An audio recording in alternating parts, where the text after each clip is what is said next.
U ovom kratkom videu ću vam pokazati fantastičnu organsku prihranu za sadnice, paprike, luk, češnjak, rajčice, krastavce i drugo povrće i biljke. Ubrzano će rasti, a plodovi će biti veliki i sočni.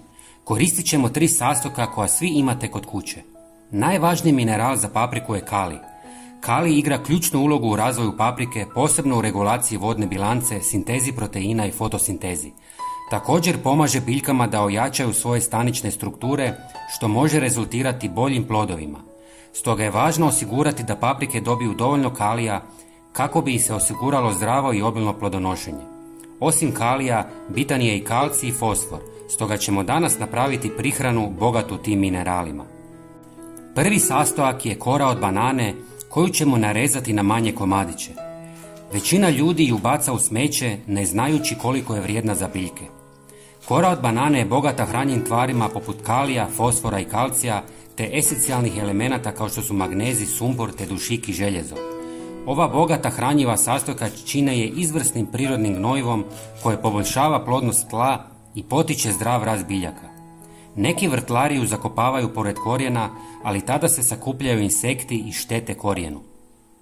Koru stavite u 300 ml vruće vode i ostavite 24 sata da se oslobode svi hranjivi sastojci.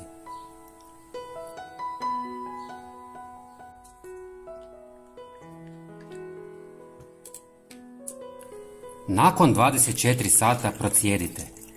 Prijatelji, napišite nam odakle nas gledate. Dodajte 100 ml svježeg mlijeka ili sirutke. Mlijeko je dobar izvor kalcija koji pomaže u jačanju stanične strukture paprike, čime se smanjuje rizik od oštećenja plodova i bolesti. Također, mlijeko sadrži proteine i druge hranjive tvari koje podržavaju zdrav rast i razvoj biljaka. I na kraju dodajte 1 žlicu šećera koji je brzi izvor energije za mlade biljke i sadnice, posebno važan u fazi intenzivnog rasta i klijanja. Sve promiješajte i razrijedite sa 3 ili više litara vode, ovisno koliko ste sastojaka koristili. Prvu prihranu dajemo 10 dana nakon sadnje, drugu dajemo tijekom faze cvjetanja i treću tijekom formiranja plodova. Dovoljne su 3 prihrane u jednoj sezoni. Prijatelji, pogledajte i naš sljedeći koristan video na vašem ekranu. Hvala vam puno. Pozdrav!